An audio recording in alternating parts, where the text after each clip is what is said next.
So I've recently returned from a trip to China, and for the last 2 years or so I've had a growing interest in the Canton trade and the 13 factories. And I've made several visits to the location of the 13 factories, but I've never really known where they are. And I've therefore attempted to overlay some scaled maps onto modern-day maps in order to try and understand exactly where each building was and where each landmark was.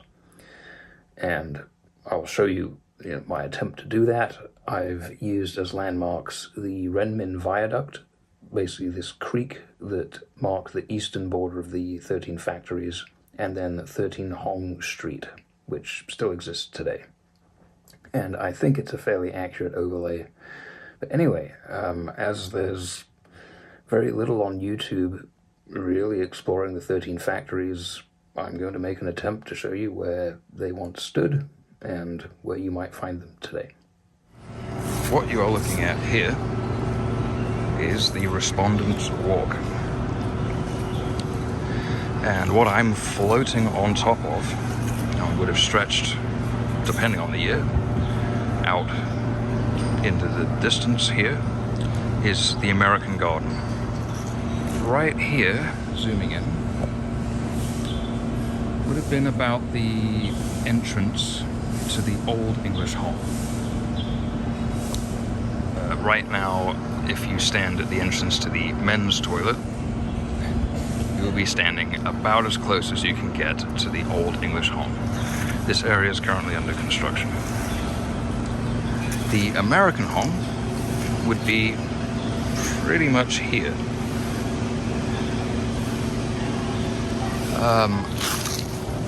Old China Street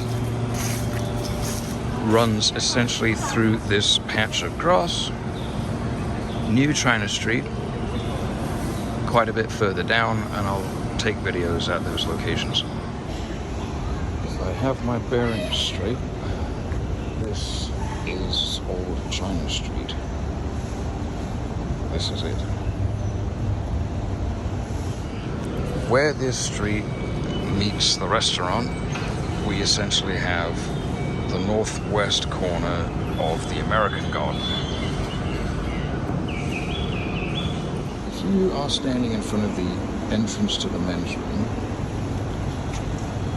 you are right at the end of Respondent's Walk, and unfortunately there's a lot of construction going on, but this is the entrance to Old English Hall.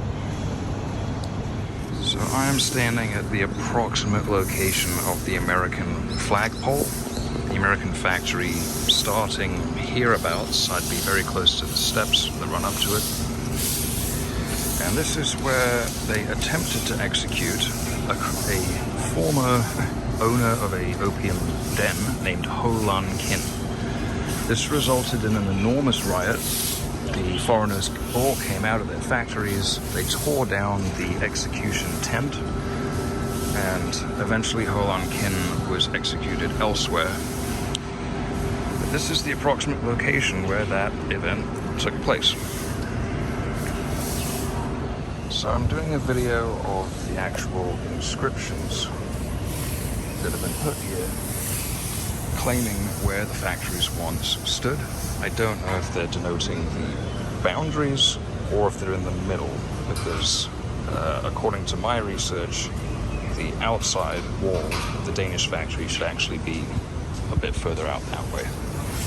But anyway, I'm going to walk along and show you these signs.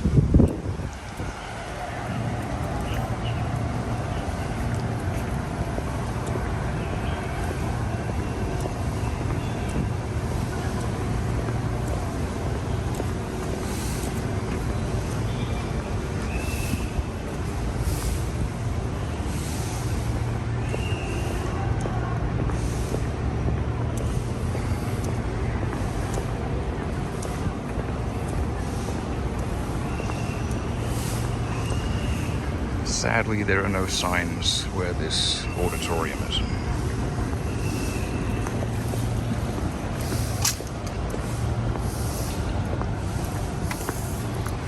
This is the Spanish factory. Here we have the French factory.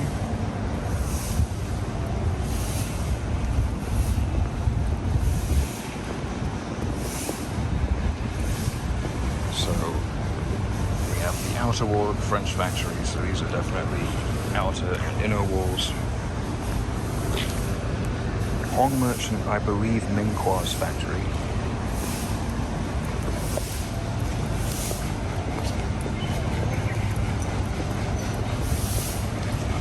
Again, Minghua. So at least according to my map, both of these factories are Minghua. This should be one of the China streets here. I think Old China Street. New China Street should be way over in that direction, basically running through the theatre if this signage is correct. Now we have the American factory.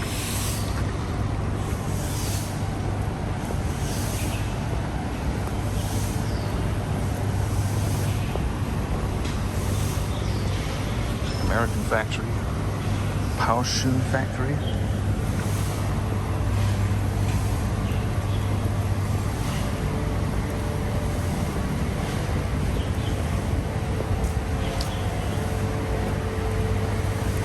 And this would seem to be the end of this attempt to show the boundaries of the factories. That's all you really get.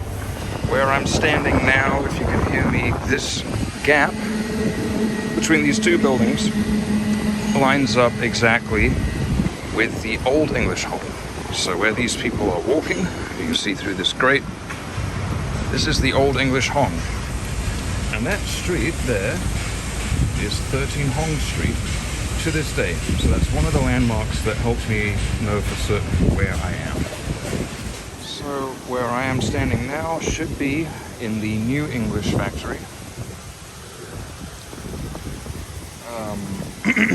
As far as a landmark that you can see far and wide in Guangzhou, this enormous building, which I'll try and get a picture of, this tells you basically where the New English Hong was.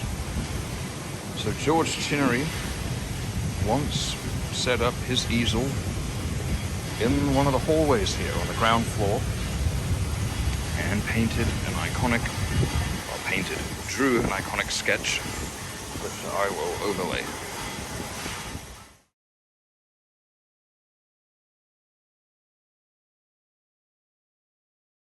So this is about the best I can do as far as where George Chinnery sat when doing one of his sketches of Minghua's packing house, and you can see the entrance to New China Street. I think he actually was a little bit further into this restaurant, but of course it's impossible to go any further back.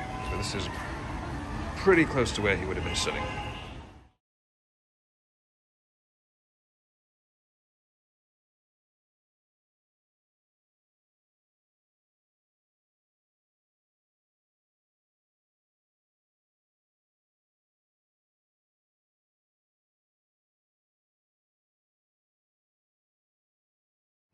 Once again, I think this is about where George Chinnery sat to do another one of his iconic sketches of the 13 factories.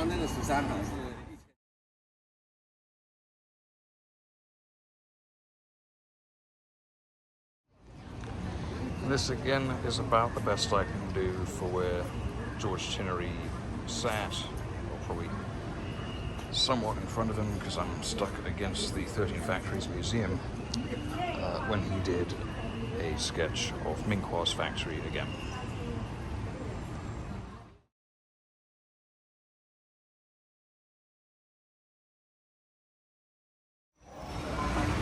Where I am right now is 13 Hong Street.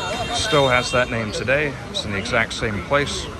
The bridge I mentioned over the viaduct would have been right there. And the architecture, it's not, that close to the 13 Hongs, but it is somewhat reminiscent.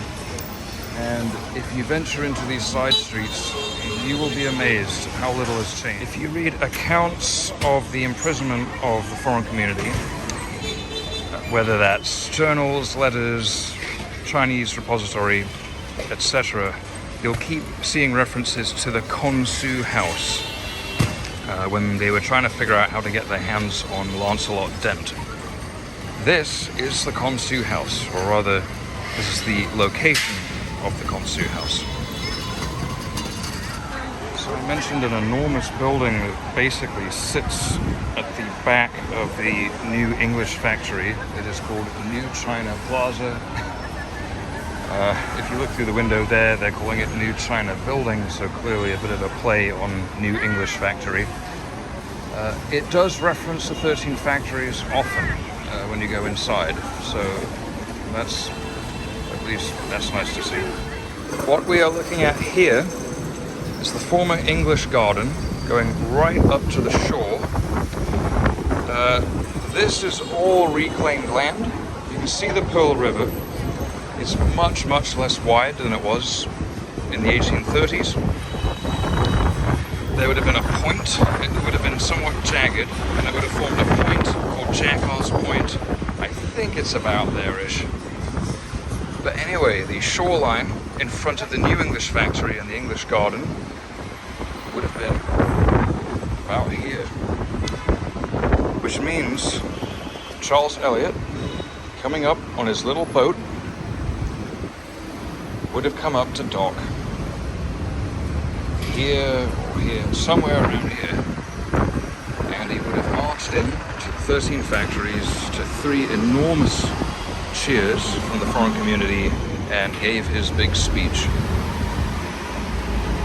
So I'm just down from where I filmed my last video. I'm actually on reclaimed land. I'm in the middle of the river, but the English Garden would have started more or less in the middle of this shot, and Charles Elliot would have rowed up here underneath my feet and come to dock just outside the New English Factory. He would have come up the river here, and I'm going to read a remarkable account, basically unknown and unpublished, by William Almack, who watched him come up the river here. Sunday, 24th March. About 5:30 p.m, Mr. Murrow and I, that's Yorick Jones Murrow, were walking in the company's garden. So that's just off in the distance there. Knots of foreigners were collected here and there, discussing the present state of affairs. We were talking of the probability of Elliot's forcing his way up to Canton, and I expressed my opinion that we should see him at all events on the following day. On the top of Daniel's Terrace were Mr. Wilkinson Dent, brother of the one demanded, and a Frenchman of the name of Durant. Once in passing, I observed the former looking through his glass, while the latter was pointing earnestly down the river. In a few minutes, Durant ran off, and Dent, having motioned to us, also appeared. We met them, coming down and hearing that they had seen a boat carrying the British ensign running up the river. We hastened to the bottom of the garden, when we observed Elliot coming up in gallant style. He was in a small 4-oared boat belonging to the Liwan. The wind was favourable. It is favourable right now, the wind still blows in the same direction. And assisted by the pullers, she came at a tremendous rate.